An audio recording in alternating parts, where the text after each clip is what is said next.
Welcome to Indos Across Borders. Now let's jump right into today's episode. Hey everyone, and thanks for tuning in to another episode of Indos Across Border. Hari ini kita kedatangan Novinta Kazenchakova, Marketing Coordinator dari Zebra Technologies. Inta ini seorang Indonesia yang penuh inspirasi dan dia ini udah tinggal di Ceko selama 5 tahun. Inta, thank you so much udah join sama kita hari ini. Of course, sama-sama dong. My pleasure. Tasha, manggil Tasha. Yeah, actually she calls me Tasha. Jadi fun fact, Inta ini adalah teman SD gue. So actually we were friends when we were 10 tahun ya berarti ya. Umur kita masih 10 nggak sih? Oh iya ya, kan lu pindah. Lu Gue anak SD. baru dulu. Ya, anak baru Gue siapa SD nih? 4. Lucu, imut. Yeah, I didn't have friends and Inta is one of my new friends actually in sekolah itu. Terus satu jemputan. Jadi kayak tiap pulang pergi kayak pagi, sore tuh, walaupun kita dulu nggak sekelas, tetap bisa interaksi soalnya ya nganterin ke rumah lo dulu, terus habis itu ke rumah gue. Jadi kayak ngobrol di jemputan, ya nggak sih? always tiap hari. Well, Inta, kita excited banget nih buat dengerin semua cerita dan pengalaman lo. Let's start getting to know you a bit better. Boleh nggak sih diceritain siapa sih Inta itu? Oke, makasih banyak Tasha. So, jadi halo semuanya. Nama gue Inta. Sama dengan Tasha, gue dulu besar di Bintaro. Dan pengalaman gue pertama kali waktu itu living abroad adalah sebenarnya gue dulu tinggal dan kerja di Malaysia sebagai business development executive. Itu kayak nama kerennya, sebenarnya pekerjaannya tuh kayak sales gitu ya, kayak gue jualan dulu trading kayak material-material bahan baku. Jadi kayak dulu punya klien-klien gue, sebut nama nggak apa-apa lah ya, kayak Indomie, terus ada perusahaan cat kayak Avian, Cleo, dulu itu klien-klien perusahaan gue. Nice. Terus jadi tuh awal mula gue dapat kerjaan di Malaysia ini, gue itu apply dari sebuah website namanya itu Jobstreet. Zaman dulu ingat nggak sih Jobstreet? Iya. Jadi kayak kalau di Jobstreet itu, zaman sekarang nggak tahu ya gimana ya, tapi kayak waktu zaman gue tahun 2016 itu gue di Jobstreet itu ada pilihan kan, lowongan kerja di luar negeri. Nah itu gue klik, itu ada tuh beberapa di Jepang, di Singapura, di beberapa negara Asia lain gitu kan. Terus gue apply nih yang di Malaysia karena persyaratannya tuh kayak sesuai dengan background gue gitu kan. Suka berinteraksi dengan orang, terus punya pengalaman sales dan marketing. Jadi dulu gue pas kuliah sempat ada intern sales and marketing. Jadi kayak ya udah apply aja gitu. Padahal dulu pengalaman gue tuh justru ngajar bahasa Inggris di IF. Gue jadi guru IF dulu. Oke. Gue lagi yang for kids and teens ya? Iya dari semua umur, dari umur-umur anak-anak umur 3-4 tahun sampai ibu-ibu bapak di kelas privat, bapak-bapak ibu-ibu juga. Kalau di IF itu kayak siapa aja gitu, fleksibel. Jadi since you're younger, lo udah emang kayak interested to speak English and go international gitu ya? Betul, udah kayak Agnesmo. Yoi. Nah terus kayak emang gue emang udah ada keinginan dari kecil sih semenjak ada parabola TV international kayak TV kabel ya namanya? Iya, kabel. Jadi kayak Nickelodeon, ingat gak sih Disney Channel? Iya. Itu tuh jadi gue kayak udah ada motivasi, gue pengen tinggal di luar negeri gitu. Jadi ya udah dimulai dari situ, dari Malaysia. Terus gue setahun di Malaysia, tapi jiwa gue terpanggil untuk pulang ke Indonesia, tapi pulang ke Bali. Jadi kayak gue dari Malaysia pindah ke Bali, dan di Bali gue mulai kerja kreatif. Nah, di Bali 1,5 tahun, hampir 2 tahun, baru gue S2 lanjut S2 ke Ceko gitu. And in the beginning when you decided untuk live abroad, untuk lanjut master lo di luar negeri, how was your parents? Kayak are they giving you like the full support atau kayak you have to negotiate a lot dulu at the beginning? Negotiate a lot dulu in the beginning. Karena mereka kaget kan. Kayak di Malaysia aja udah jauh gitu, gue udah jarang pulang. Terus tiba-tiba Bali, oke lah gitu kan, pulang tiap 2 bulan, tiap 3 bulan. Terus kayak tiba-tiba di benua lain itu jadi kaget banget gitu kan. Tapi gue negosiasi tuh di telepon, soalnya kan orang tua gue di Jakarta dan gue tinggalnya di Bali, jadi kayak lewat telepon gitu kayak tapi ini gue cerita nggak apa-apa lah ya. Jadi Gak apa-apa dong. We're gue here for that. sempet karena memang gue tuh pingin banget kuliah di Eropa ya. I don't know why, like Europe was calling my soul. Kayak nggak di US, nggak di Australia, tapi kayak gue pingin banget, gue suka banget Europe gitu. European culture, like in all the different states, countries, whatever. Jadi itu memang impian gue, dan gue daftar banyak banget beasiswa, ada 5 kali, dari LPDP, Chevening yang di UK, beasiswa Turki, ditolak terus. Because I'm not that bright academically, to be honest. Kayak secara akademis, dari TK, SD, SMP tuh gue emang B aja gitu. Jadi kayak secara akademis tuh I'm not that bright, to be honest. Right. Jadi ya udah, pas gue di Malaysia tuh kan gue nabung, ya kan, gue tuh nabung, dan gue emang orangnya agak, orang tua gue juga bilangnya gue tuh orang pelit gitu, udah bukan irit lagi tapi pelit kata mereka sih ya. Kalau menurut gue sih, gue kayak ya gue I have a dream gitu kan, jadi kayak gue tuh memang suka nabung dulu. Pas kayak gaji gue di Malaysia gue tabung, terus ya udah kayak cukup lah buat setahun pertama di Ceko. Dan gue mau jujur, jadi kayak gue tuh di Ceko itu tanpa ada bantuan beasiswa, tanpa bantuan orang tua. Orang tua gue biayain tiket gue ke Ceko, karena mereka kayak ya udahlah, kita beliin tiket gitu buat support awal-awal. Tapi kalau biaya kuliah sama biaya hidup itu gue sendiri. Dan dulu I don't know if this can be inspiring or not, tapi gue pengen jujur ya, gue nggak mau fake. Dulu pacar gue bantuin. Pacar gue bantuin dulu sponsor my life here. Tapi setelah gue dapat kerja, gue balikin kayak half of my. Jadi kayak dulu biaya kuliah gue kan total 4 semester S2 €6.000. Dia bayarin tuh semua. Tapi kayak pas gue tahun kedua gue kuliah di sini, gue dapat kerja kantoran. Dan gue jadi bayarin gue balikin lah tuh duitnya. Sebenarnya dia nggak mau, cuman kayak gue nggak bisa sih, gue kayak I wanna be like, I don't want, you know what I mean, right? Yeah. I don't wanna owe you anything, karena waktu itu belum nikah, right? Masih pacaran gitu. So since we have your husband and at the time your boyfriend in the picture, boleh nggak diceritain dikit how did you guys meet, and then kayak how did you know that he's the one? Jadi kayak awal-awal itu dulu kan gue suka banget backpacking. Jadi kayak selalu ke Indonesia, di kayak Flores, ke Sulawesi, ke Sulteng belum ya, nanti gue belum together nanti. Sulawesi Selatan, ke Pantai Bira dulu, Makassar, Toraja, terus ke Sumba. Suka banget deh pokoknya gue traveling di Indonesia sama di Asia Tenggara, karena kan nggak butuh visa ya. Kayak Hong Kong juga, di Hong Kong, Macau yang nggak butuh visa. Gue kayak dulu suka banget kayak tinggal di hostel zaman dulu. Kalau sekarang gue udah nggak mau tinggal di hostel. Jadi kayak my early 20s was full of like backpacking and hostel stays. Jadi waktu itu gue ada pas gue kerja di Malaysia, gue ada company trip ke Kamboja. Dan dari Kamboja itu ke Vietnam gue naik bus yang semalaman 10 atau 12 jam gitu, gue di bis. Yang sleeper bus, yang ada kasurnya itu di dalam bis. Nah, sebelah gue ini cewek Belanda gitu kan. Jadi we became friends on the bus. Dan nyampe di Vietnam, itu di kota Ho Chi Minh, di Saigon. Kita tinggal di hostel yang berbeda, tapi kayak hampir tiap malam itu kita ketemu gitu buat minum atau buat ngobrol, dinner. Nah, terus kayak I think it was like my third or fourth night there.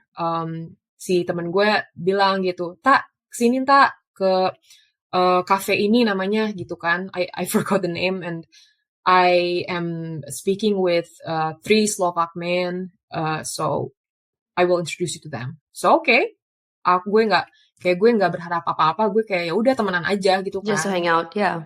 Yeah, hanging out karena kayak backpacker hostel, like you just hang out, kayak Yeah, getting to know each other, make making new friends. Yeah, yeah, friends from other yeah. countries. Jadi kayak oh ya udah. Nah terus ternyata di sana kita gue ngobrol sama laki gue, terus nyambung, terus dia nge-add gue di Facebook dan ketemunya tuh cuma semalam doang. Besokannya dia udah balik ke UK untuk kerja lagi. Dia udah sebulan di Vietnam, tapi malam terakhir dia di Vietnam, gitu. Okay. Ketemu. Jadi dia add gue di Facebook, dia tuh rajin chat gue tiap hari, jadi akhirnya pacaran dari situ. Jadi berarti lu udah LDR-an sejak dini ya?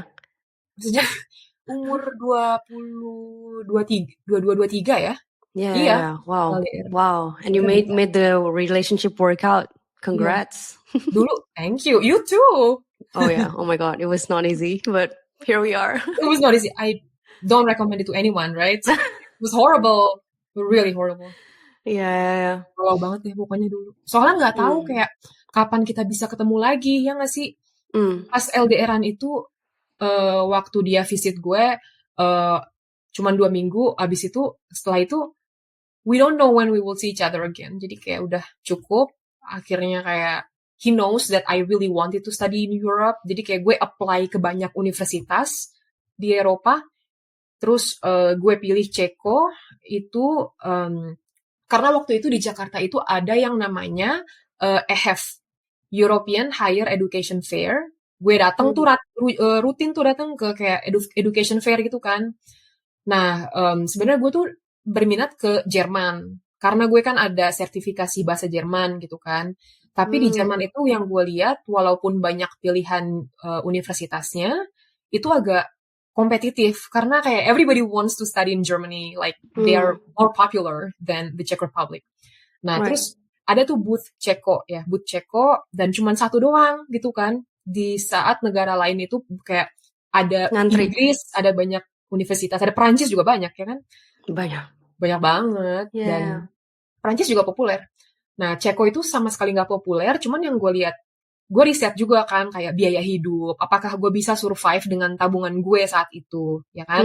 Nah, terus biaya kuliah, dan biaya kuliahnya kayak, ini kok murah, cuman 1.500 euro per semester. Jadi kalau S2 kan 4 semester di sini. Jadi kayak 1.500 kali 4, jadi 6.000 euro. Dan saat itu kan gue kerja kreatif.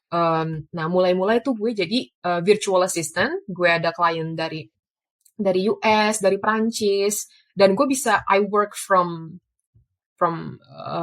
anywhere, like what you are doing right now. Jadi kayak gue masih adalah pemasukan sedikit tuh kalau misalnya gue udah pindah ke Eropa gitu, belum dapat kerjaan, tapi kayak gue ada pemasukan sebagai VA, walaupun dulu cuman ada 3 atau 4 klien.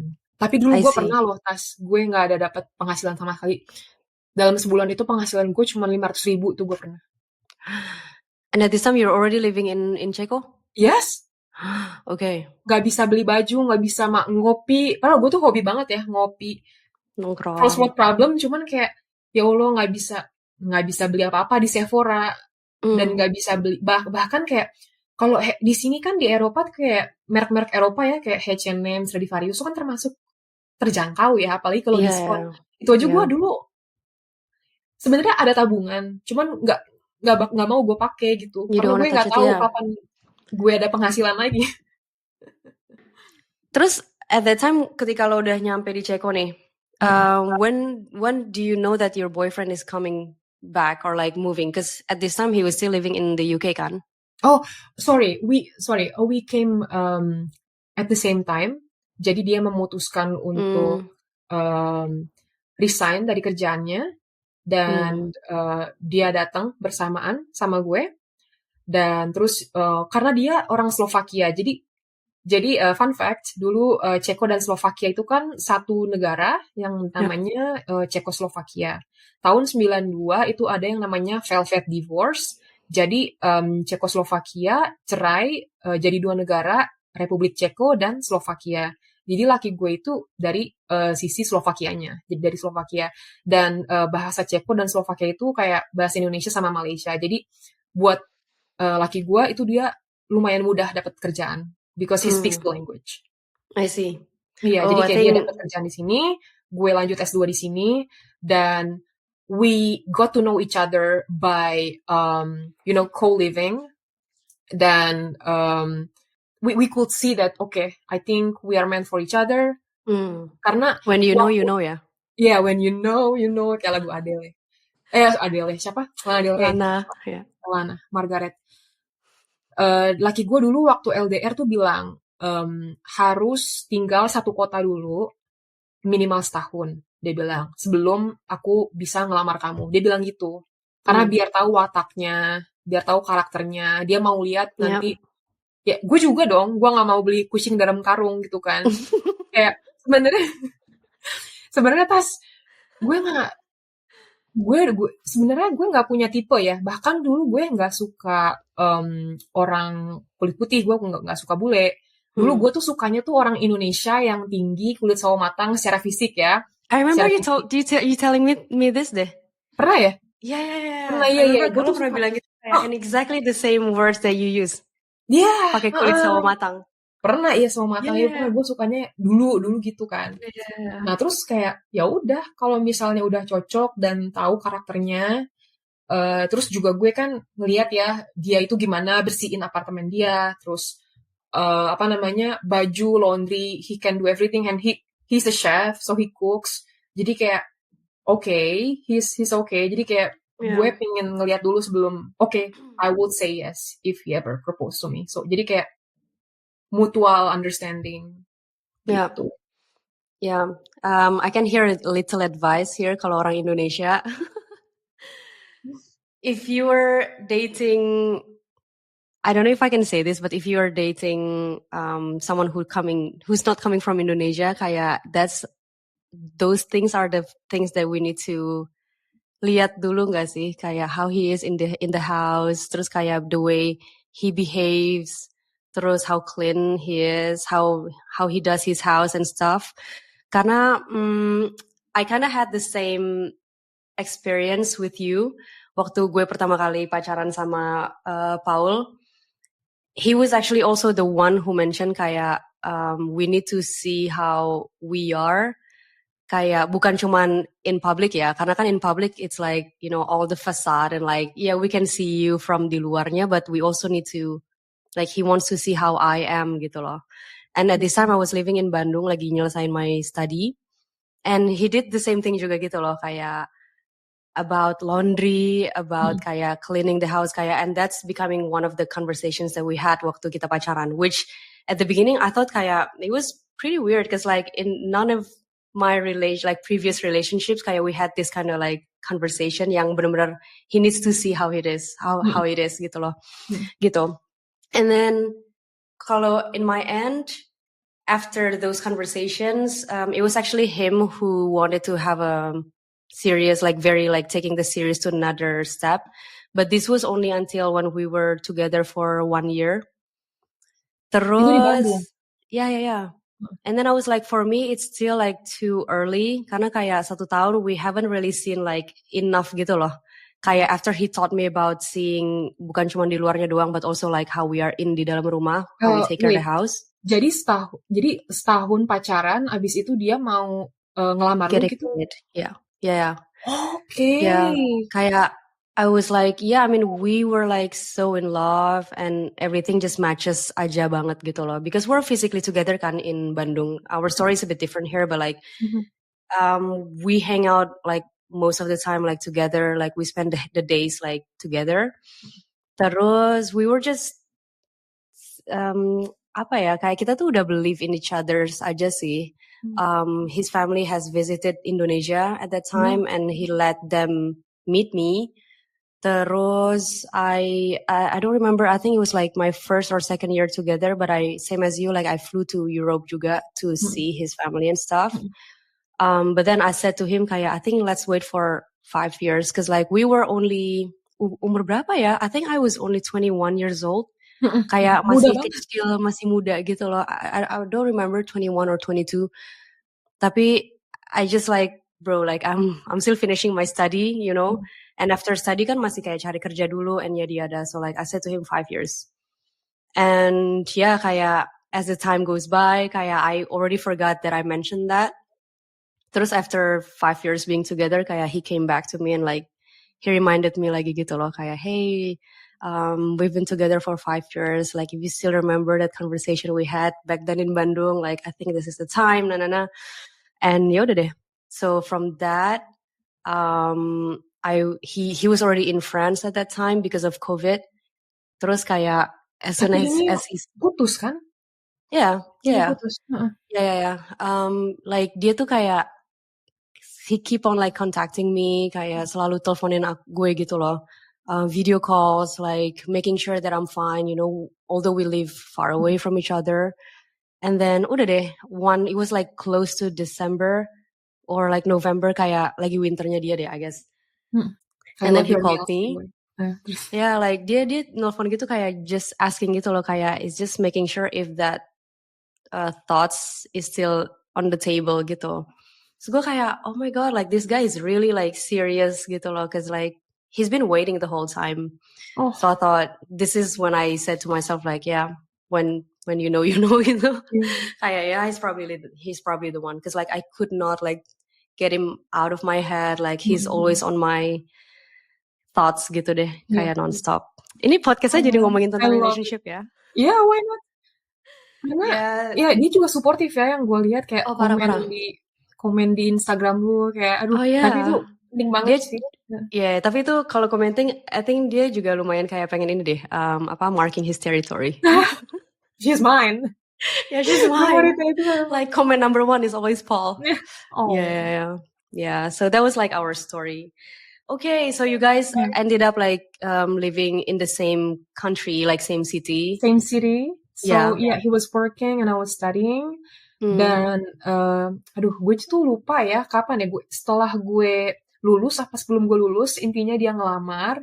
Tapi dia telepon bokap nyokap gue dulu ngelamar. Dan karena kan dia karena kalau di Indonesia kan nikah harus satu agama, jadi dia mualaf dulu gitu ke masjid di sini kan, mualaf dulu. Okay.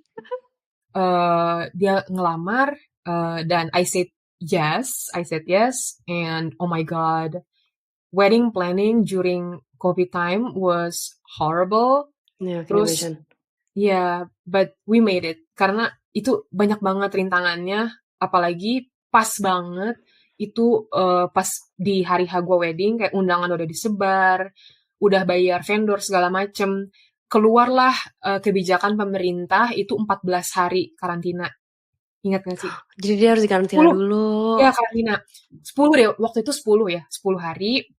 Oke, waktu itu 10 hari. Dan gue dikarantina di Wisma. Karena waktu itu kan gue lagi hemat-hemat nabung buat dia nikah ya kan. Jadi kayak ngapain bayar 7 juta hotel, 7 juta mendingan gue pakai buat baju bridesmaid atau apa kayak gitu kan, nambah catering. Jadi gue di Wisma, kalau WNA kan mesti di hotel bintang 5. Jadi kayak ya udahlah gitu. Dia di hotel di base. Aneh banget sih itu regulasinya ya. I don't wanna talk about that like anyway, it was miraculously my wedding happened and it was the best day of my life. Jadi we came back to Europe. It was so merry, kayak I saw all of the photos. Yeah. Thank you. Jadi I love traditional wedding, so I didn't have my dream wedding. Asalnya kan gue kayak nggak peduli gitu kan. Cuman kayak ngelihat teman-teman di Indo yang nikah, fotografernya bagus-bagus, terus kayak dekornya bagus-bagus. Jadi gue kayak terinspirasi dari teman-teman gue di Indo yang kayak, wow, I want to use Indonesian talents. Karena kalau lu nikah di luar negeri kayak di Ceko itu kan kayak agak mahal ya, nyewa fotografer yang bagus, venue yang bagus. Terus kayak udah, I wanna get married in Indonesia, kayak with my European salary that, I can afford nice things in my country. Jadi kayak, it was really, really nice. Terus we came back to Europe as a newlywed, and we started, living together in the same apartment, and we fell in love even more and more. Jadi kayak kalau menurut gue kehidupan setelah nikah ya, ketok kayu dulu ya, itu lebih indah sih daripada sebelum nikah. Kayak if he's the one, but Yeah, when you found the one, yeah. Yeah. Oh. bucin dong. Okay, so that is a beautiful love story ya. Emang sih kalau misalnya kita nikah sama orang yang bukan orang Indonesia, kayak there's a lot of layers that we have to pass, kayak the cultural differences, our parents, kayak parentsnya dia juga trying to understand that Indonesian culture is very different. Indonesian and European itself is already very, very different. But then, hey, like we made it. Look at us today. Mamahnya tuh gak setuju loh sama gue dulu. Really? Sangat menentang. Karena laki gue itu bukan dari kota ya, dia anak desa. He came from a village, far away, kayak deket Polandia sama Ukraine. Jadi kayak benar-benar Eastern European village Timur. boy. Dan ibunya tuh sangat tradisional. Kaget dia pertama kali. Jadi kayak I was the first and last girl that he brought to his home back in the village. Jadi kayak ibunya kaget loh kok. Hah? Bukan orang Slovakia, bukan orang Eropa, orang Asia. Jadi kayak udah kayak apa gitu ya. Iya, jadi kayak kaget, ibunya kaget. Dan gue kan gak bisa, ibunya tuh pengen ngomong sama gue, cuman gak bisa. Ibunya gak bisa bahasa Inggris. Jadi ibunya cuma bisa ngomong bahasa Rusia sama bahasa Slovakia. Jadi kayak gue gak bisa ngomong sama dia gitu. Cuman kayak Google Translate atau ipar gue terjemahin atau dia yang terjemahin. Jadi kayak awal-awal tuh gitu. Jadi kayak pas dapet berita kayak dia nikahin gue, kayak ibunya makin kaget lagi. Okay. Makin kaget lagi. Tapi kayak lebih kaget lagi ketika ibunya tuh kepo kan. Orang tuanya Inta tuh background agamanya apa sih gitu. Islam. Terus kayak ibunya makin kaget lagi gitu. Tapi kayak ya udah lama kelamaan dia menerima karena gue udah bisa bahasa Slovakia sedikit-sedikit. Jadi gue udah sama dia dikit-dikit, dan mami gue waktu itu datang ke desanya dia. Mami gue pakai hijab kan, jadi kayak terus ya udah. Jadi kalau misal udah ketemu itu orang, kalau di sosiologi ya, jadi kayak kalau misalnya orang yang misalnya apalagi orang yang awam gitu, orang yang tradisional, dan dia tuh punya kayak perspektif mengenai golongan manusia tertentu gitu, kayak wah orang Asia yang dia lihat di berita seperti ini, orang Muslim yang dia lihat di berita seperti ini, dan dia ketemu mami gue yang pakai hijab gitu kan, mertua gue ya, pertama kali. Terus mami gue tuh orangnya pecicilan, foto 1000 kali banyak, jadi kayak berubah ya, her perception berubah. Jadi kayak orang Indonesia itu sangat ramah tamah, sangat baik, karena kayak gue tuh hobi ngelawak juga kan di keluarga dia. Jadi kayak I make my mother-in-law laugh all the time, dan kayak jadi kayak mulai menerima dengan humor, jadi kayak humor kind of solves our relationship. I see. Okay. So that is like the first cultural shock. Like dia sama your Indonesian family, like the Muslim family, and like the personality could be very different. Nah, buat lo sendiri waktu pertama kali lo arrive in Ceko, what was that like major different that you experience? Okay, jadi sebenarnya tuh tahun 2013-14 tuh kayaknya lu juga pernah deh exchange lewat ISEC. Lu pernah nggak? Kayaknya lu juga pernah. No. Gue holiday waktu itu. Holiday.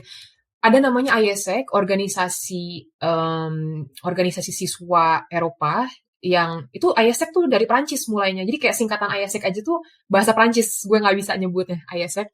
Jadi dulu kan gue kuliah di UI ya, S1, filsafat UI. Ya, dulu Rocky Gerung dulu dosen gue sih. Nanti gue masukin di show notes ya. Ya. Nah, jadi pas gue S1 filsafat di UI itu ada program yang namanya ISEC, internship, jadi magang di Eropa. Ada beberapa pilihan negara, dan gue memilih waktu itu Polandia. Dan ya udah, waktu itu gue magang di Polandia jadi guru TK, dan setiap weekend itu kan free. Jadi kayak ada weekend Jumat, Sabtu, Minggu gue ke negara-negara Eropa tetangga tuh. Jadi gue sempat ke Praha waktu itu, ke Ceko. Jadi gue lihat, wah Praha nih cantik banget gitu. I can see myself living here. I manifested sort of. Jadi kayak it happened. Tapi beda lah ya, kayak weekend visit sama tinggal gitu. Yeah. Mungkin kalau menurut gue culture shocknya, I don't know if this is considered culture shock or not. Kalau orang Indonesia itu kan kita memang personality kita itu social dan we can have fun without drinking alcohol. We don't need alcohol to have fun. Yeah. Kayak Indonesian weddings, kalau misalnya wedding orang Islam itu kan nggak minum alkohol. Jadi kayak kita bisa tetap joget, tetap nyanyi, tetap karaoke, tetap going crazy tanpa minum. Tapi kalau orang di sini itu dia orangnya tuh sangat rata-rata orang Ceko itu kayak pendiam, pemalu, mereka butuh minum untuk relax baru keluar personality-nya. Itu sih culture shock-nya menurut gue. Karena gue, I came from a culture where we don't drink to have fun. Like, we don't, right? Yeah. It's just even when we hang out, we don't need to drink alcohol. Kayak can just hang out gitu kan. Sedangkan orang di sini kalau when they're hanging out, kayak kalau kita ordernya Coca-Cola, oke, gitu nggak sih? Di gue kayak gitu banget soalnya. Kayak oh you're not going to order wine or kayak any beers. Terus gue kayak just Coke, oke. Kayak baru digituin gitu loh kayak oh personality already. Kayak oh gue kan cuma pengen minum non alkohol ya, kenapa nggak boleh gitu. I see. So what about the language there? Kayak I'm just curious because when I first arrived here kayak I thought my English is not bad lah ya. Kayak I mean I arrived here not as a student, jadi kayak I thought okay I can speak my second language is in English. Arriving here, I started using English kayak, oh, it's gonna be accepted because it's an international language gitu kan. Kayak di Indonesia, if you're not speaking Indonesian, it's fine. Just try to speak English and we will try to understand you gitu kan. And then when I first arrived di sini kayak, wow, like English is not accepted. Kayak mereka patriotic banget gitu loh. Kayak they really just wanna speak French. And kalau gue bilang kayak, do you speak English? Straight up kayak, no. Gitu. While kalau misalnya I try to have a little conversation in French, kayak at that time kayak I try to show just a little bit of French with my limited French, tiba-tiba mereka Inggrisnya keluar gitu loh. Jadi mereka kayak pokoknya settingannya aja dulu, template mereka sih bilang no I don't speak English. Gitu. Kayak di film, berarti di film-film bener ya orang Prancis itu ternyata mereka itu sangat bangga dengan bahasanya dan bener yang kayak Tasya bilang. Iya benar kayak gitu. Jadi kayak at the beginning I thought let's just try to meet in the middle, no using English gitu kan. Tapi ternyata tidak seperti itu gitu. So that is my experience about the language and that makes me think okay kalau gue tinggal di Prancis I need to just accept that I need to learn the language gitu. Which I love it now gitu kan. Kayak if you can have a conversation in French kayak that's good gitu. Bahasa What about Prancis you? Indah banget sih. Yeah, I know. I envy you. I wanna like, comment allez-vous, pain au chocolat. Are you happy to be in Paris? Oui. Oui. Yeah. Actually, it's true. At the time when we were living in Indonesia, masih just whenever he has a phone call with his like parents, gitu kan, friends, gue tuh kayak yang bagus banget sih bahasa Prancis lo gitu loh. Bahasa Prancis lo bagus banget ya gitu. Yeah. What about you? Kalau gue tuh kan dulu gue memang pingin kuliah di Jerman dan dulu tante gue support gue untuk karena tante gue nikah sama orang Jerman jadi kayak oh yaudah Novinta juga mau kuliah di Jerman ya udah tante gue bayarin ini dulu kursus bahasa Jerman sampai gue dapet B1. Good tante gue sama nyokap gue juga ikut biayain. Oh wow, B1 is pretty good. Jerman, jadi saya sampai B1 di Gute terus ya udah nyari-nyari kuliah di Jerman susah tuh kan kalau di Jerman. Nah jadi gue udah ada basic bahasa Jerman dan bahasa Ceko itu beda rootnya, beda akarnya kan. Kalau Ceko itu kan Slavik ya, Eropa Timur. Kalau Jerman itu kan Jermanik kayak Belanda, terus bahasa Denmark, beda family gitu kan. Jadi kayak nggak ada kesamaan sama sekali. For a lot of people, German is a very difficult language, but learning Czech and Slovak makes German very easy for me. Like, oh my God, bahasa Ceko itu susah banget. But, that's what I heard, Yeah. Tapi di sini itu banyak imigran, pendatang-pendatang dari Vietnam, dan gue mikir, kalau orang Vietnam aja bisa belajar bahasa Ceko sampai fasih banget, kenapa gue enggak? Jadi kayak, gue tutup terus belajar bahasa Ceko gitu. Dan ya sedikit demi sedikit karena susah banget. Karena dulu kan waktu gue di UI itu tiap semester itu ada pilihan kan mata kuliah bahasa asing. Jadi gue tiap semester beda-beda tuh. Gue pernah ngambil Itali, Portugis, Turki. Jadi itu bahasa-bahasa itu gampang banget bagi gue ketika gue mulai bahasa Ceko itu karena bahasa Ceko tuh susah banget. Jadi lo emang udah internationalized banget ya sejak dini, kayak lo udah belajarin kayak semua bahasa. Kalau dulu, kalau masih muda ya, otak itu masih kayak sponge. Iya, masih. Sekarang tuh gue ngerasa udah 30 kayak udah nggak deh. Inggris aja. It's gonna be your birthday soon, no? November nggak sih? Your birthday? Yoi, bentar lagi, Scorpio. Yeah. Oh, but you're still 29 now. Nggak apa-apa deh, 30. Iya kan? Bener kan? Yeah. You're 29 and you're turning 30? 30, yes. Ooh, soon In November enough. I'll be 30. And kalau, jadi ini konteks juga kalau di Eropa, correct me if I'm wrong, at least in France, if you're celebrating your 20th, 30th birthday, 40th, 50th, itu kayak, they usually like make a grand party, like a big party, because it's a grand year. Di Ceko juga nggak? Iya. Oh. Iya. Have you planned on something for your birthday? Belum sih, karena gue bingung. Gue bingung soalnya ultah lu kapan? 25 Juli udah lewat, sister. Juli summer, enak. Karena kalau kayak winter birthday, gue ngerasa aduh ngapain di sini tuh nggak ada Inul Vista, nggak ada happy papi gitu. Karena gue suka karaoke, makan, minum di ruang karaoke, private enak gitu. Dan di sini tuh kalau misalnya ulang tahun tuh enak tuh kalau summer di garden atau di outdoor pub. Nah kalau winter tuh gue bingung aktivitinya ngapain, mungkin bowling atau paintball atau apa. Jadi gue masih mikir-mikir gimana. Soalnya musim dingin kan nanti. Okay. Udah masuk winter. Do you have any idea?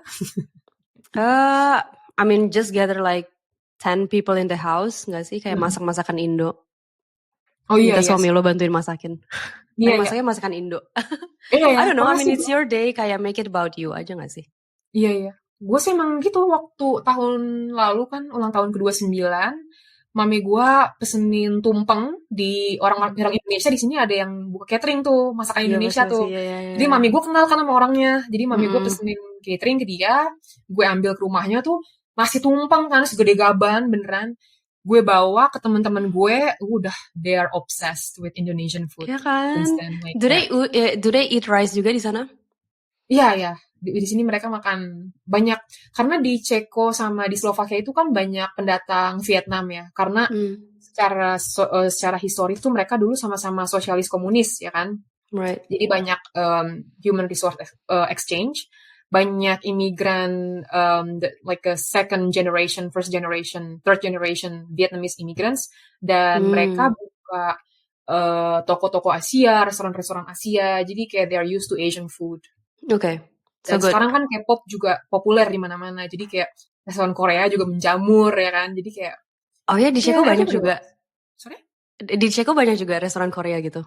Gak banyak sih, cuman kayak bubble tea tau gak ya, bubble tea. Oh yeah, it's happening lately. Yeah.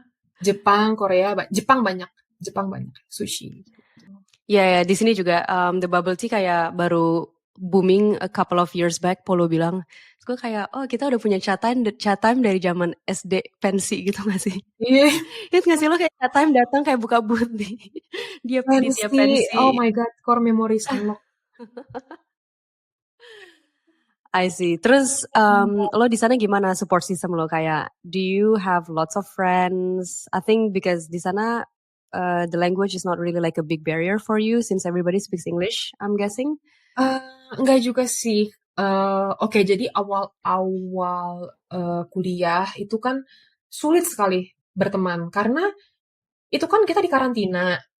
Jadi dulu tuh hampir nggak punya temen gue. Teman kuliah pun kita nggak bisa ketemu kan. Soalnya semua kafe dan restoran tutup. Semuanya pakai masker. Jadi kayak nggak berinteraksi gitu.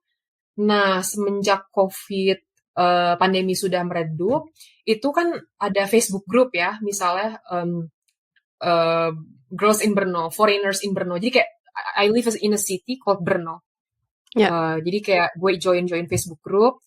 Dan ada tuh yang ngepost tuker-tukeran baju gitu. Ini ada acara clothes swapping di city center, English friendly, everyone is welcome. Ya udah, terus karena gue memang itu tuh gue buka Facebook pagi-pagi dan kayak banyak baju-baju yang gue udah nggak pakai lagi, don't spark joy anymore. Gue masukin semua ke tas yang gede.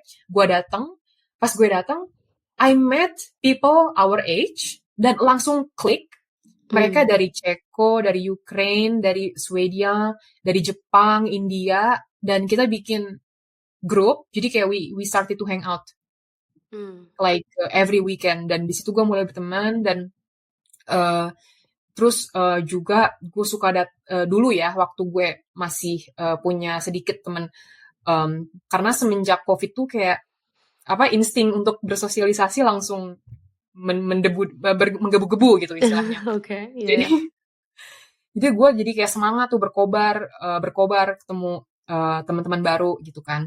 Nah terus oke lah, jadi gue sekarang berteman sama ada beberapa orang Ceko dan juga ada orang-orang dari negara lain yang tinggal di kota ini gitu. Tapi berarti everybody is like willing to speak English, or kayak since you're living in Ceko, jadi lo harus pakai bahasa mereka.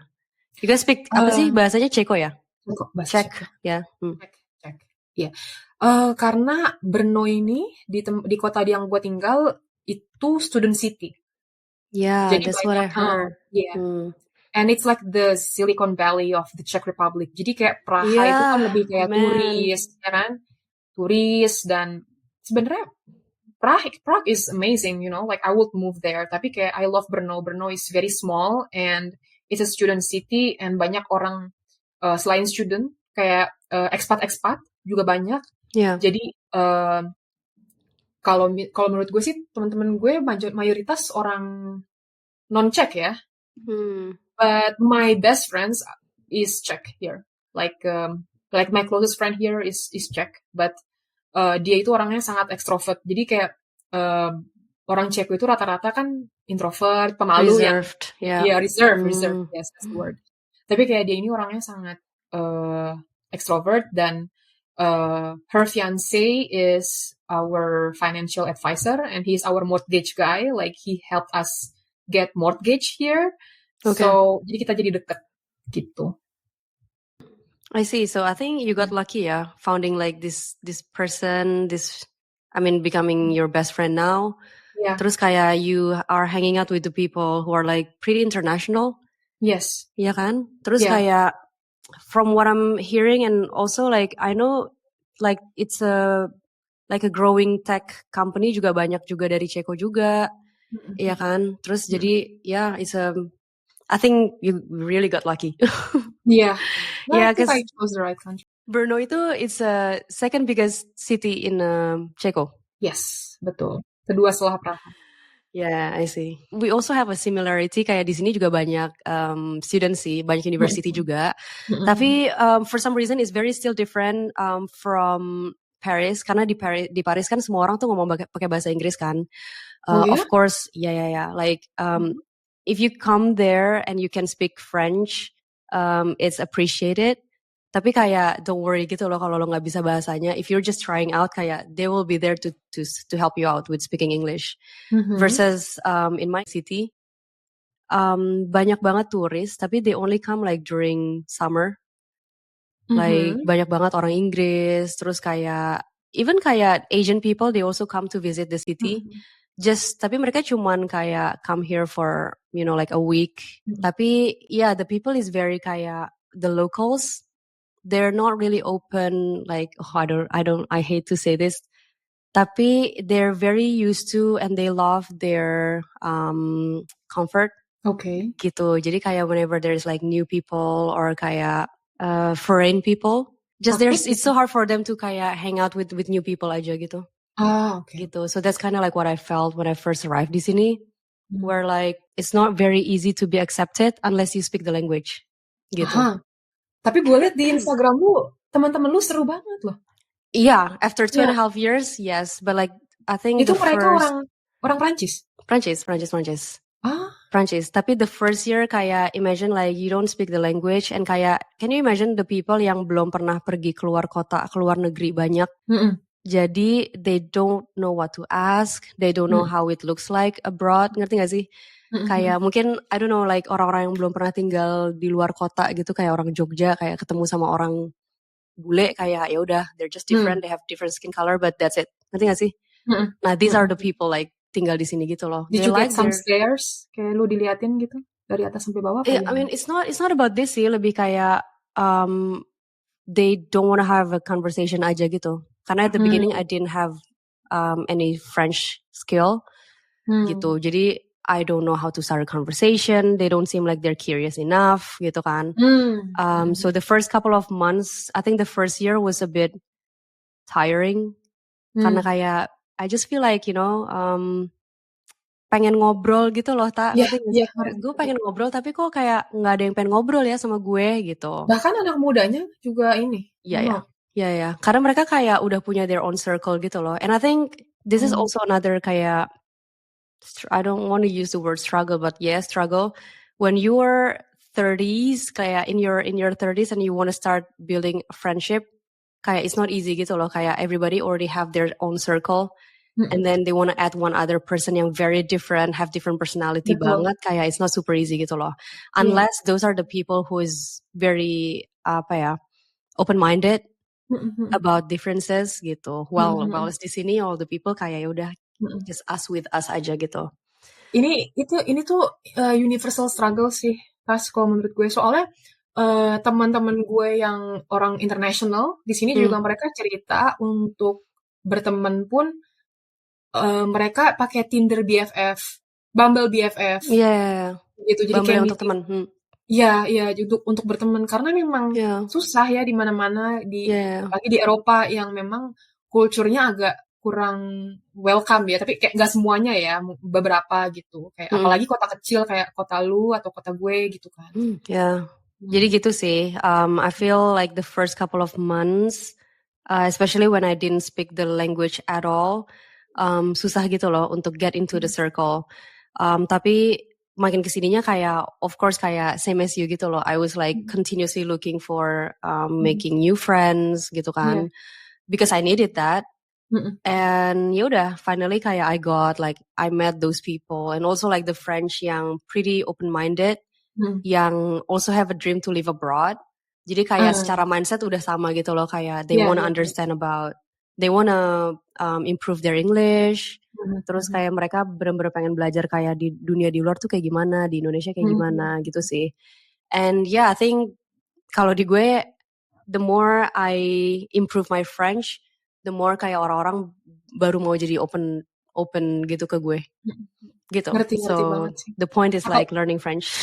Mungkin apalagi pas lo bilang, oh yeah, I used to live in Bali, and like, mereka langsung excited nggak kayak, oh my god, I know Bali, oh my god. Yeah, everybody always says kayak, oh it's a dream, I wanna be in Bali one day. Gue personal ya, kayak living di sini, there's a lot of things yang gue develop secara personality sih. I thought kayak gue udah sangat-sangat extrovert, terus kayak my English is good and all that, ngerti gak sih? But arriving di sini kayak, oh my god, there's a lot of things that I need to improve. Terus kayak I see how the French people behave, the European in general gitu, kayak they're very different ya. Kayak mereka dapat banget confidence-nya, and like banyak banget hal yang gue pelajarin. What about you? Lo mau pelajari apa? Kalau gue sih, jadi tahun lalu karena gue kerja korporat, kerja kantoran, and I really missed being creative. Karena kan asalnya gue kayak virtual assistant, social media manager, creating content. Tiba-tiba gue kayak digital marketing yang ngurus kayak SEO, analytics. Jadi kayak I missed being creative. Right. Jadi tahun lalu tuh gue berdoa sama Tuhan, manifestasi, universe, I wanna be creative in 2024. Dan it all happened. Karena bulan April, Mei lalu tuh gue ketemu sama teman-teman baru. Jadi, I really like dressing up and thrifting, you know, buying secondhand clothes. I love fashion, dan gue pingin attract orang-orang yang punya interest sama dengan gue. Terus gue juga suka taking pictures, dan gue post di Facebook, ya. I introduce myself, like it's called a Facebook group called Girls in Brno, you know, like hey, I am Novinta from Indonesia. I used to live in Bali, you know, and I live here in Brno, and I love taking a lot of photos, and I love dressing up, fashion, blah, blah. Here is my Instagram. Yeah. If anyone loves coffee and fashion, let's hang out. Meet up, Then yeah. a lot of people reach out to me, and then I created like a group. Dan gue kecantol sama teman dekat baru, orang Ukraine dan Russia. Dan they saw my wedding photos and video, and then we started the idea, let's just do a wedding organizer business together for wedding destination to Bali for Czech people, like for Czech, Slovak, Russian, and Ukrainian people. Dan sekarang kita lagi merintis usaha itu. Jadi we're just having fun with it. Then who knows, in the future maybe we can make it work. But no, not maybe, we have to make it work. Then manifest. Manifesting. Like I feel like I'm back in my creative side again. Yeah. Then secondly, I met someone on TikTok. I met a new friend on TikTok. Jadi waktu itu gue di FYP gue bikin TikTok, ya kan, bikin TikTok tentang thrifting di Brno.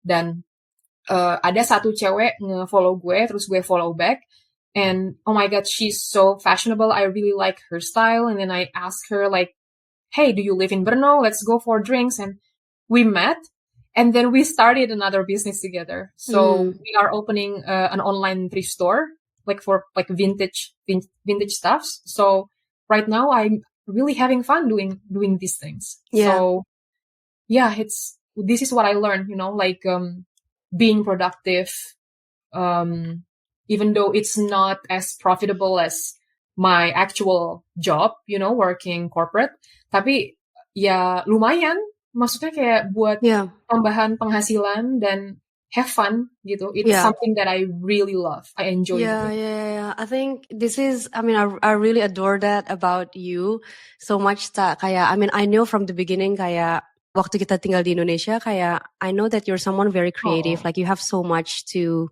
give and you have so much to share inside. Tapi kayak wadahnya when we were still living di Indonesia kayak agak tidak terlalu banyak gitu kan.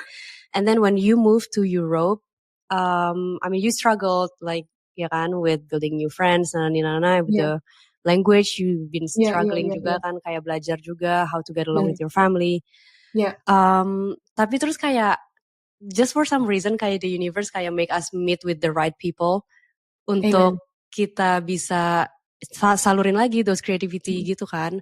Karena I feel like this is the thing that most sadly, especially di Jakarta ya, kayak what I see, kayak most of my friends di Jakarta tuh kayak they don't have so much room for creativities anymore gitu loh. Okay, they get married and then they continuously working in the like these big companies but like what are you doing for fun gitu loh, kayak. Tapi kalau menurut gue kalau mau buka bisnis itu lebih gampang di Indo loh. Kalau di sini kan lebih. Yeah, I mean for business, yeah, economic wise, I'm saying kayak for the creativity gitu loh tak. Yang untuk do your like for now, like you said it yourself gitu loh. This is very like for me international mindset where you just go do the things that you love like out of passion, and then if it can give you money, if it can brings money to home, kayak that's very good. It's bonus. Whereas for Indonesians kayak itu kerjanya apa? Does it make money? If not, are you sure? Like you don't want to like think about it again. Like this podcast. Yeah, you enjoy doing it. A lot. And I enjoy being your narasumber. Jadi kayak, it's something you have exactly. And ini juga lucu sih, kayak in this very moment banget, kayak I just realize in our 30s, of course, kayak kita masih belum punya anak, ya kan, but we're married. But like just the fact that we can do the things that we actually love, gitu. Jadi kayak kita we really fulfill, kayak we just do the things that we want to do.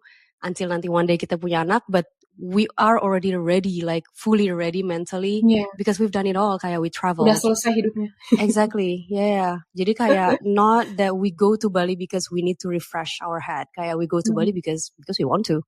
Yeah. Gitu. Iya. Jadi healing kayak nggak. Kalau misalnya orang bilang healing, ya sebenarnya nggak perlu healing karena emang nggak sakit. Yeah, I mean, yeah, you just stressed gitu. Yeah. And I feel kayaknya kita I don't know, maybe it's not lucky, tapi kayak we worked our ass off gitu loh when we were younger. We pursue our dream, we busted our ass off gitu kan, living abroad, Betul. like fighting our fears, conquer our fears. Conquered. Dan kalau menurut gue sih kayak everyone can do it.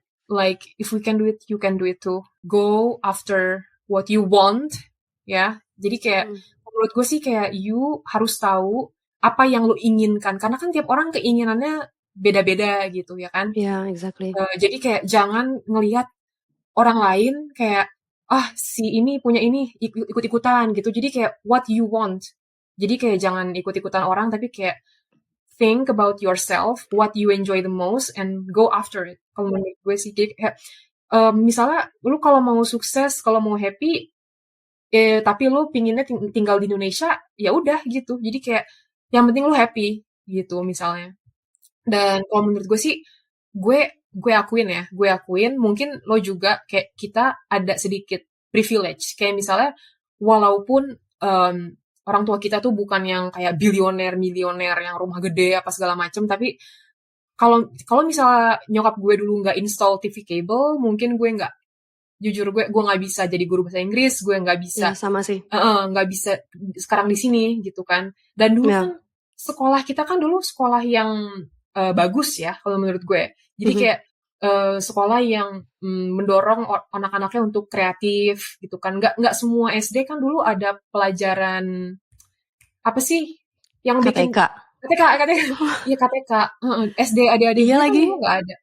Jadi kayak memang dari hal-hal kecil itu mungkin jadi ada privilege sih gue akuin, walaupun nggak gede-gede banget tapi ada privilege. Yeah. Tapi itu funny enough, gue juga I kinda have that international mindset juga mulai dari TV kabel lagi, sama banget tak. Sumpah. Jadi kayak gue Montana. Gue dari zaman kayak nonton kartun kayak Powerpuff Girls, terus kayak even kayak Blue's Clues, gue kayak wow Inggrisnya bagus banget gitu kan, kayak and then I just start like remembering all of the songs, terus the words that they use gitu. But then waktu di SDPJ tuh kayak I didn't have any like friends that want to speak English with me gitu loh. And at our age juga kan, I think at that time kalau kita ngomong pakai bahasa Inggris kayak sounds kayak lo ngapain sih ngomong pakai bahasa Inggris gitu kan? Yeah. And then I found like a couple of people yang ternyata international mindset juga itu waktu gue di SMP. Gitu. SMP lu di mana? Tarki gue. Oh iya, Tarakanita. Iya. SD gue di Tarki. Nah terus jadi gue ada satu, lo tau gak sih Fatia Izati, Kitendas? Nih suka banget. Iya. Apaan sih? Enggak, salah gue. Dia tuh SMA, dia temen SMA gue. Tapi dia tuh salah satu SMA gue di 82, Patra. 82, iya. Nah, gue tuh jadi SMP gue ketemu orang yang kayak gitu. Terus SMA gue makin ketemu lagi sama orang-orang yang kayak sevisi gitu loh sama gue. Yang membuat gue feel normal to speak English, to talk about like America, to talk about like life abroad. Terus kayak di situ gue mikir kayak okay, I'm not alone gitu kan. Kayak bisa juga gitu loh. Kayak there's a life, there's a cool life out there gitu. And same as you aja gitu gue. Gue kayak I've always been wanting to live abroad. Actually my choices back then was either di Amrik atau di Prancis. Tapi kayak gue gak pernah mikir kayak Prancis to be my top, kayak gue harus pergi ke Prancis ya. I just had that like on the list aja gitu loh, kayak Amrik atau Prancis. But not knowing so much about what the country looks like gitu loh. Tapi kayak Amrik, Prancis, that's it. I think France looks amazing on you. Thank you. Yeah. Terus ya gitu deh, kayak waktu gue kuliah, gue ke gereja, terus gue ketemu si this person yang turn out to be French. And then I said it to him gitu loh, kayak wow this is crazy. At that time kata-kata manifest itu masih belum kayak overused ya. Jadi kayak like damn, like you have no idea, tapi kayak I've been talking and thinking a lot about kayak living abroad, America or France gitu. Terus kayak and then now here you are gitu, kayak now I didn't say to him that he's going to be my boyfriend, tapi kayak I get to know a bit about France from him gitu loh, kayak orangnya ada di depan gue gitu. Iya. Yeah. Oh my gosh. Jadi panjang ya. Gitu. And then, okay, so sekarang lo lagi ngefokusin sama si kerjaan lo, your new work yang thrifting shop. how does it look like now? Like sekarang udah nyampe mana progresnya? Kalau yang vintage store itu gue baru 3 minggu, tapi kayak aduh ketok ke meja deh ya. Gue Jadi megang kayak kayu I sekarang. don't wanna jinx it, tapi kayak alhamdulillah Astungkara puji Tuhan sih. Kayak tadi pagi aja ada orang datang yang mau lihat baju terus kayak dia beli gitu. Terus kemarin kayak ada orang yang borong. Jadi kayak it makes me happy walaupun kayak untungnya nggak bisa bikin gue resign from my corporate job dulu. Belum. Tapi kayak I'm so happy because I curate these stuffs myself and then I found inspo on Instagram like this from these fashion bloggers and then gue taruh tuh di Instagram gue ini insponya, ini barang yang kita jual dan tadi pagi customer gue bilang I really like the inspo photos you put on Instagram. Terus kayak orang pakai baju tas dari yang mereka beli dari toko gue, terus mereka tag Instagram gue, jadi kayak it makes me so happy gitu. Ya, fulfilled gitu ya. Dan my dream itu gue mau ke Prancis cuman buat thrifting. Karena di Prancis tuh terkenal banget vintage, like flea marketnya, for example. Ya, benar lagi. Ayo kapan lo datang ke Prancis, kabarin. Next year. You can really stay over in my place. Gue ada 2 kamar. Yay! You too. Nanti tahun depan insya Allah. Gue tuh actually this year lagi nyari gitu loh, pengen liburan kemana cause we have a 1 week holiday. Dia sih. And kita masih nggak tahu either we wanna go to Italy atau mau ke honestly nggak tahu Portugal masih nggak tahu. Tahun gitu. ini? Iya. This year around kayak November awal-awal. Oh, mendingan ke ini sih Skandinavia gitu. Ya nggak sih? Gue belum Iceland. Tahu. Nanti let's talk about it ya di belakang. Aurora. Gue pengen. Pokoknya banyak banget deh yang pengen gue lihat. Ya. Tapi sekarang gue masih belum tahu gitu loh kayak what would be that one. This is on the top of my list. Gue masih belum tahu. Jadi pemirsa, inilah enaknya hidup di Eropa. Jadi kita ini di Eropa bisa ke negara lain nggak pakai visa karena banyak juga negara-negara Schengen dan non Schengen yang dalam Uni Eropa dan kita bisa visit pakai just bring your passport or ID. Jadi kayak enak. Dan di sini juga flight antara European States nggak mahal-mahal banget. Iya murah. Jadi jatuhnya kayak kita terbang dari Jakarta ke Bali gitu nggak sih? Kayak 70 euro ya kan. Even kayak cheaper 50 euro, 50 euro. Udah dapet PP gitu. Yeah. That's why I wanted to live in Europe before. Yeah. Every country has different scene ya kan. Makanannya beda-beda lagi. So that's true. That's our privilege juga tinggal di Eropa. Dari kota gue ke Paris bisa lo naik bis berapa ya? 11 jam.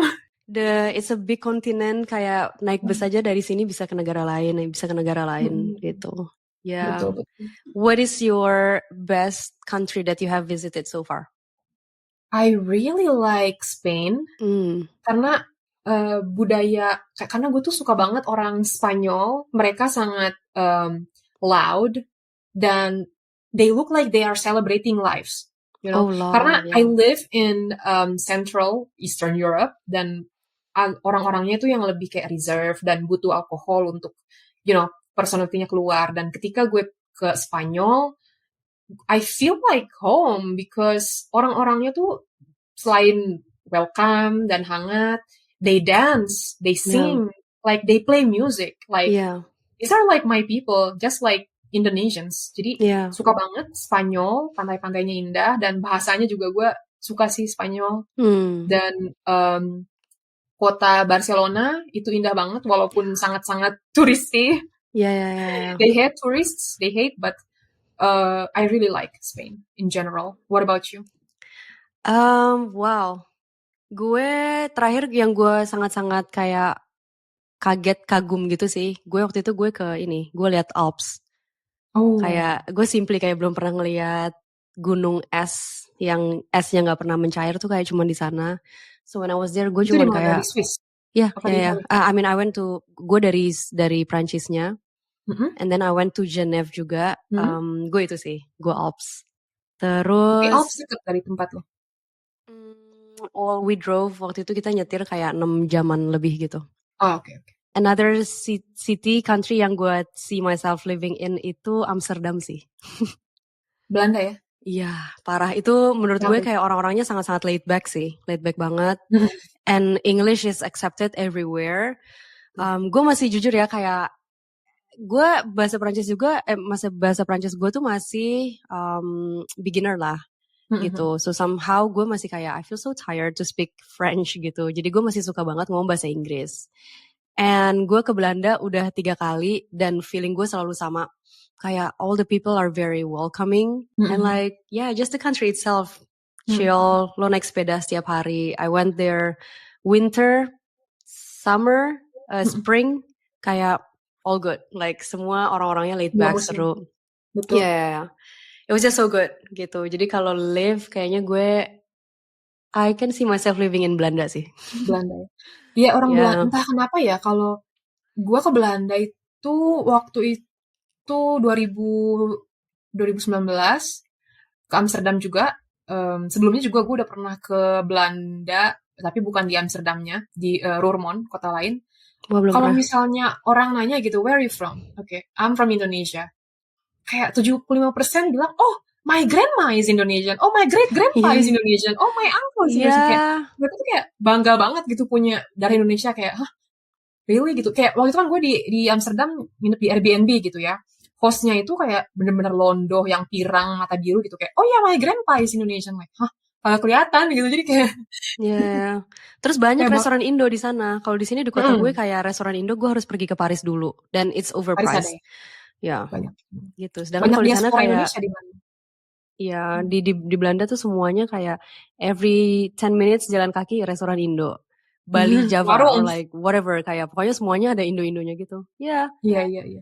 Di kota lu ada misalnya kayak ada WhatsApp group orang Indonesia semua, komunitas orang Indonesia atau enggak ada?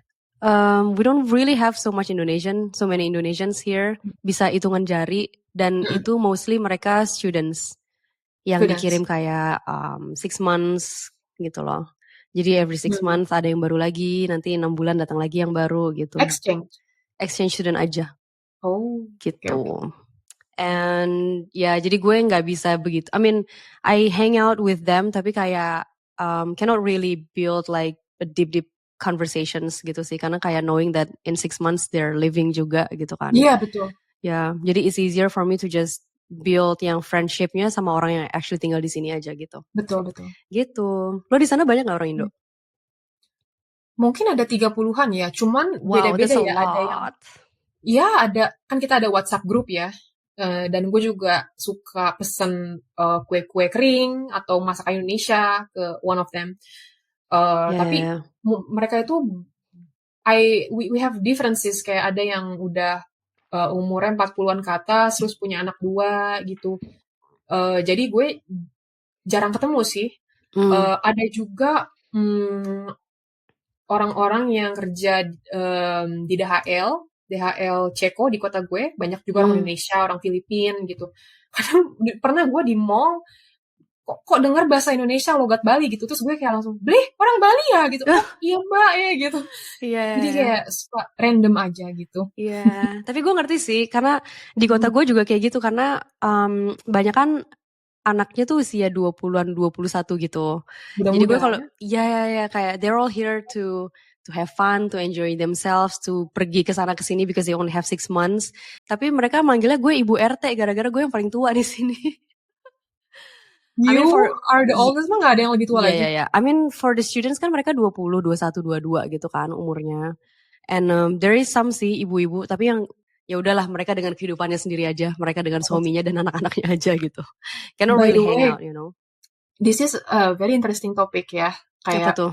Di TikTok, itu kan gue sekarang brain rot TikTok banget nih ya. Yeah. Jadi sekarang di TikTok itu banyak orang-orang Indonesia yang tinggal di Jerman, di Belanda, di luar negeri gitu, ngomongin kehidupan mereka. Terus banyak banget dari mereka yang bilang, oh sesama orang Indonesia itu toksik, nah gitu.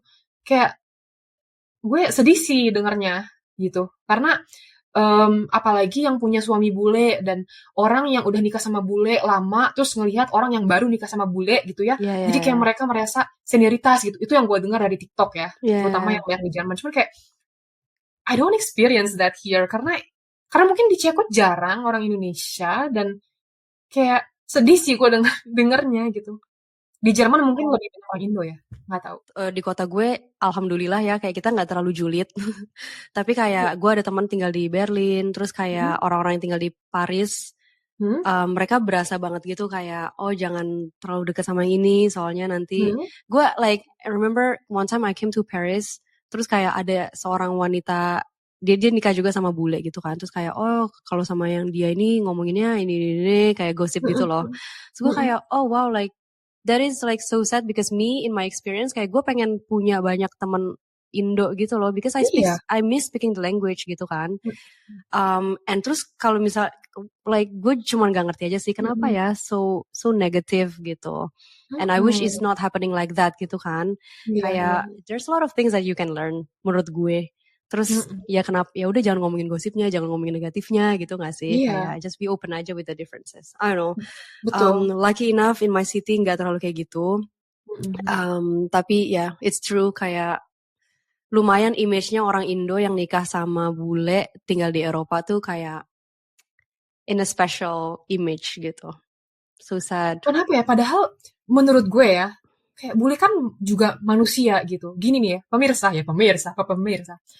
Kalau misalnya kalian, kita nih orang Indonesia, jangan pernah ngerasa inferior sama orang luar negeri. Karena bule juga manusia. Jadi kayak, kalau menurut gue, kenapa gue bisa, you know, I wanna sound cocky, but whatever, I deserve it. Jadi, kalau misal, kenapa gue bisa kerja di sini dan misalnya merintis bisnis di sini, karena gue menempatkan diri gue sendiri setara sama orang-orang bule gitu. Jangan ngerasa inferior, apalagi kalau misalnya kalian kerja di Indonesia, terus misalnya punya atasan orang bule, mereka tuh kan nggak suka ya dipanggil Miss atau Mister. Panggilannya tuh nama aja, karena iya kan, di semua negara barat juga seperti itu kan. Jadi kayak we are all equal gitu. Jangan pernah nempatin diri kalian lebih rendah daripada orang lain gitu. Put yourself as an equal human being as others gitu. Apalagi sama bule gitu. Jangan mentang-mentang orang lain datang lahir dan besar dari negara maju, jadi kayak kita lebih rendah levelnya. Oh no gitu. Jadi kayak just feel equal, confidently equal. Ya, dan itu kalau di Prancis juga lumayan something yang mereka highlight banget sih di negaranya, kayak we have to treat everybody equally. Kayak the word egal, kayak equal, itu something yang benar-benar harus dilakukan gitu loh di negara ini. Jadi not because lo servant, not because lo kasir gitu, so you feel like you have that power to treat them differently, which I feel like this is not the personality that most Indonesians have, karena kita kebiasaan kayak oh someone's di atas and someone's di bawah. Jadi therefore kayak it's normal and it's okay for you to treat someone differently gitu. And which I think ini hal yang gue suka sih moving to Europe. I feel like everybody's treating everybody like the same way gitu. And I remember waktu pertama kali pas awal-awal gue pacaran, coming from Paul, terus gue kayak gila, gue fell in love sih sama with this person again and again because he mentioned I would treat everybody the same way I treat like my president, dia bilang. So gue kayak wow, like kaget gitu loh gue dengar this phrase coming from him. But then I learned a lot. Gue bener-bener ngeliat banget ketika gue tiba di France, everybody's treating everybody the same way. Dan kayak this is so beautiful and I wish our country have it somehow. Kayak gue I wish we had it sih. Kita masih hierarchical banget sih. Parah. Jadi kayak I think we are kind of far from there, but if you want to live abroad, if you want to succeed abroad, just feel equal. That's a good one coming from you. Love. Dan yang tadi lo bilang kayak orang di Prancis itu kayak egal, like equal. Kayak yang gue suka dengan European culture itu kayak we can be friends with literally anyone. Jadi kayak dalam satu friend group, kalau di gue itu kayak teman-teman gue tuh ada yang manager, ada yang tukang sapu-sapu, ada yang kerja di warehouse, ada yang IT manager gitu. Jadi kayak nobody cares about your profession, your background, karena mungkin income-nya juga nggak jomplang gitu. Mungkin kalau di Indonesia kan income OB sama income CEO atau manager itu kan jomplang ya. Kalau di sini mungkin karena society-nya agak lebih equal, lebih setara, jadi mungkin gajinya nggak jomplang dan kayak social life-nya jadi setara, like you can be friends with anyone. Yeah. UMR-nya di sini tuh kayak udah bagus gitu loh compared to our country. Di every city kayak UMR-nya lo nggak bisa terlalu rely kayak if you just work like in UMR and then you wanna hang out in a certain way kayak susah gitu loh. Whereas di sini in Eropa UMR-nya itu allow you to have the same way of hanging out, the same way of other people gitu. Jadi you can feel normal because you can enjoy the life as the rest gitu. Itu sih yang gue lihat banget juga. Yeah, that's crazy. Di Indonesia kita UMR-nya kayak nggak bisa, lo nggak bisa deh rely sama UMR di Indo. Yeah. Itu topiknya luas banget itu ya. Karena banyak deh yang merembet dari situ. Kayak punya anak 3 tapi gajinya UMR itu sedih gak sih? Yeah, and it's hard, it's tough juga gitu.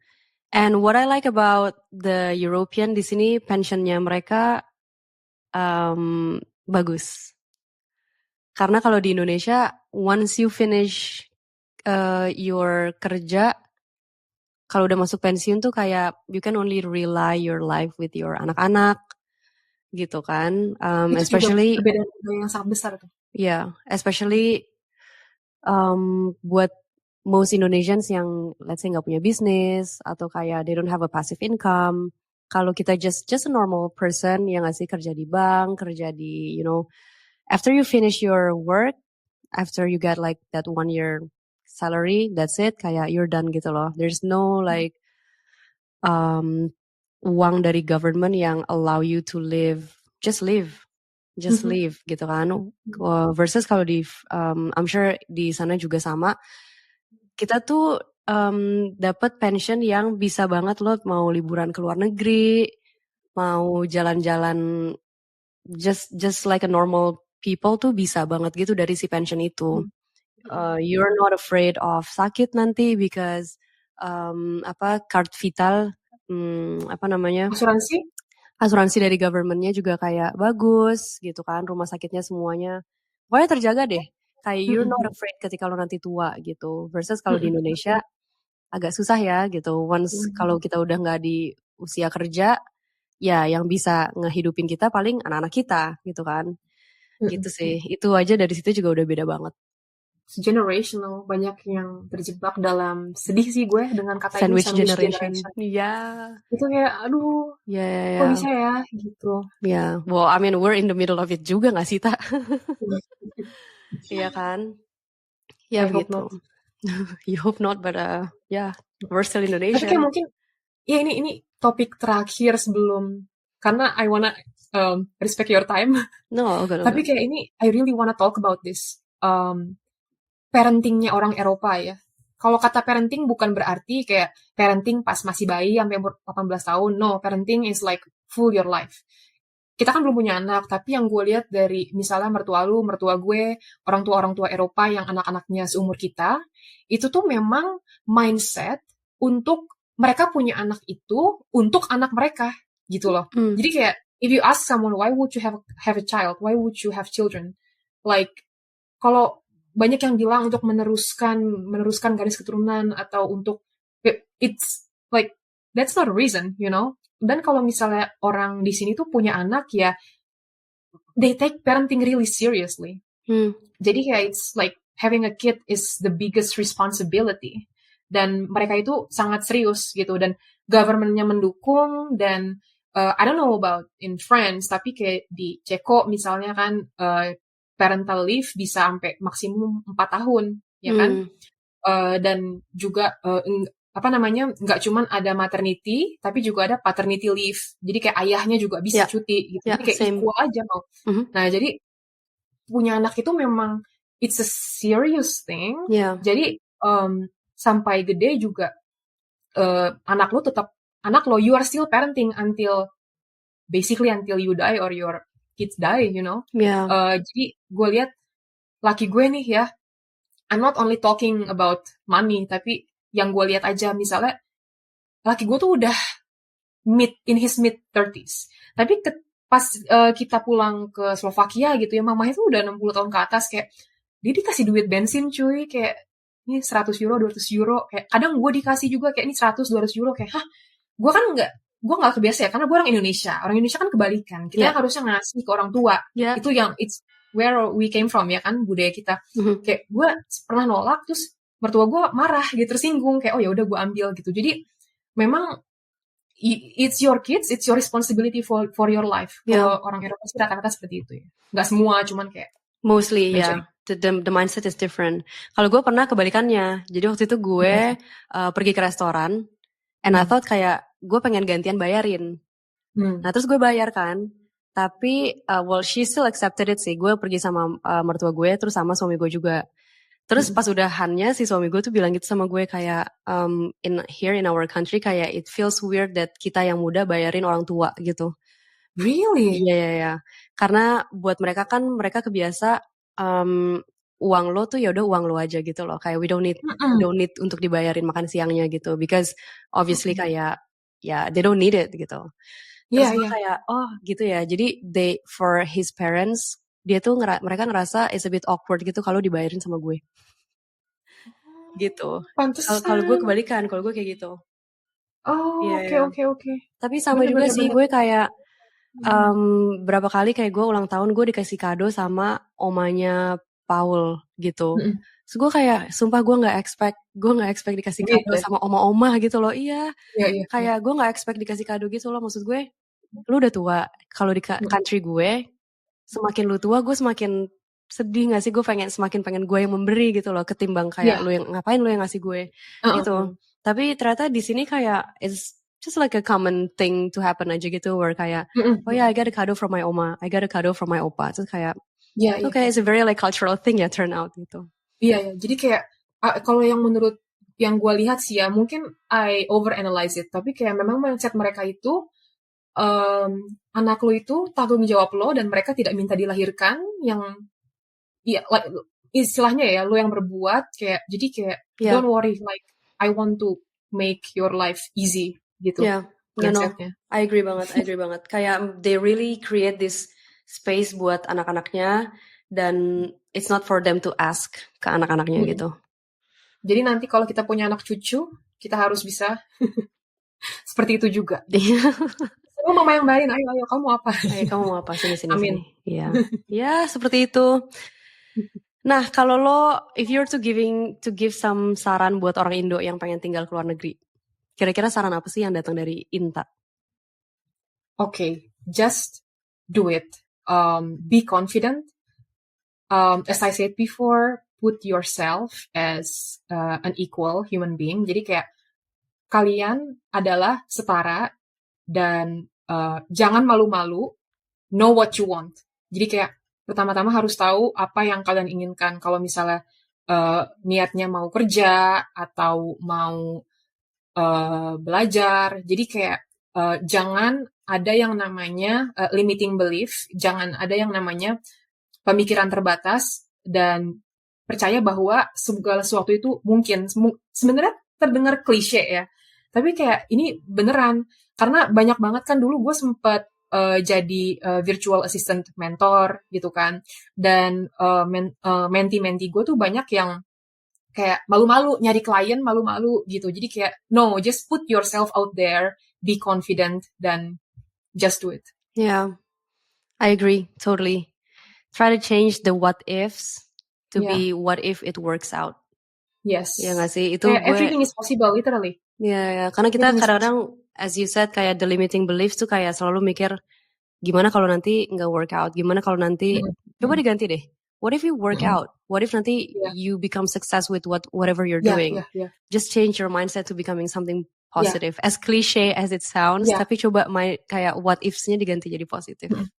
Dan ada lagi saran yang praktikal sih, karena banyak kan orang Indonesia itu kan mereka disuapin ya, karena we get everything instantly normally kan di Indonesia. Jadi kayak mereka tuh banyak yang maunya segala sesuatu instan. Jadi kayak gimana sih Kak? Jadi kayak banyak yang pingin dikasih tahu secara lisan. Jadi kayak dituntun, benar-benar dituntun gitu. Jadi kalau misalnya mau tinggal di luar negeri, itu harus rajin-rajin baca, dan riset sendiri, riset. Jadi kayak datang ke education fair kalau kalian mau kuliah di sini. Terus join Facebook group dan belajar tentang misalnya jadi remote worker kayak lu, kayak Tash gitu kan. Kan zaman sekarang banyak gitu kan, virtual assistant mentorship atau kayak course-course yang ngajarin lo untuk kayak graphic design dan lo bisa dapet klien luar negeri gitu. Ya, ya. It's practical, saran practical. Ya, be curious, coba aja dulu. Semua sekarang udah serba gampang, udah ada internet. Go to YouTube, go search whatever you wanna search in your life, and just start. Agree sih, gue agree banget. Ya, gue mau tanya last thing. Kalau lo punya opsi untuk balik ke Indonesia, would you move back to Indonesia atau kayak you just wanna stay there for the rest of your life now? It depends. Tapi kalau misalnya gue ada, who knows ya, sempet sih gue mikir nanti umur 45 tahun gue pengen pindah ke Bali, tinggal di villa, dan punya restoran sama suami gue kan koki. Yeah. It's an option. I wouldn't say that gue nggak mau, tapi kayak why not? Kalau misalnya kesempatan itu ada. Tapi karena sekarang gue lagi bangun rumah dan mau settle dulu di sini, mau bangun karir kita dulu di sini. Jadi kayak mungkin in 10-15 years, who knows? Yeah. What about you? Okay. You go home very often. Ya, tapi kira-kira sama sih. Because both of us we really love Indonesia. Kayak dia juga from the get go tuh dia udah suka sama Indonesia duluan gitu kan. Jadi we have a plan on going back to Indonesia. But same as you juga sih kayak gue sekarang di sini kayak this is my home gitu kan. We have a plan on going to Indonesia kayak 6 months gitu. Jadi kalau misalnya nanti kita udah punya anak, let's say we're gonna spend like maybe nggak plek 6 bulan, let's say kayak summer holiday-nya we spend it di Indonesia gitu kan, supaya dia bisa lebih dekat sama the oma, nyokap gue. Can I be your child? You know, like that type of life sih. Jadi maybe we can like build a life here in France. And then juga sama kayak lo kayak villa di Bali, so we have a holiday house. Itu sih kayak so far kita thinking about that. Ya kalau misalnya untuk berkeluarga sih sorry nih. Kalau untuk berkeluarga ya lebih enak sih gue di Eropa dulu ya, karena kalau di Eropa itu kan kita mau anak sekolah bagus itu nggak perlu mikir, semuanya gratis ya kan, TK sampai kuliah, semua gratis, hampir gratis ya, adalah biaya sedikit-sedikit. Dan kalau di Indonesia itu kan kalau mau sekolah yang bagus mesti bayar swasta mahal, atau masalahnya negeri harus tes yang harus pinter banget, atau dengan cara-cara lain gitu. Yang gue lihat sih pengalaman kita ya kayak gue dan adik-adik gue itu milih sekolah itu PR yang berat buat orang tua kita dulu. Jadi kayak I don't want to experience that. Yang harga dari segi harga, terus kayak sekolahnya bagus apa enggak. Kalau katanya bagus and international pasti mahal banget yang kayak gitu kan. Sedangkan kalau di sini kayak ya udah semuanya udah international, the standard is there, kayak you're not worried aja gitu loh. Yeah, I agree. Kalau gue anak-anak gue for sure lahir gede Prancis, I want them to have the personality of like the French people yang mungkin confident, terus kayak just smart, just learn a lot, kayak never stop, always be learning orang-orang Prancis. Tapi balik-balik ke Indonesia juga cukup sering untuk di-build kayak emotional intelligence-nya kalau gue, karena kayak I know there's a lot of differences in terms of economic di Indonesia. Jadi kayak you see in Indonesia tuh, lo di Jakarta the capital looks kayak gimana, and then you go to Jogja, you go to Surabaya, you go to Bali, like everything is completely different. Tapi orang-orangnya we have the same heart gitu loh, kayak kita tetap warm. So I want anak-anak gue untuk tetap ngeliat ini sih dari Indonesia gitu. And then ya udah grow up sama omanya sama kakaknya juga, sama kakak gue. One bonus question. if you could write a letter to the 12-year-old Inta, what would it sound like? Oh my God, I think about that every day.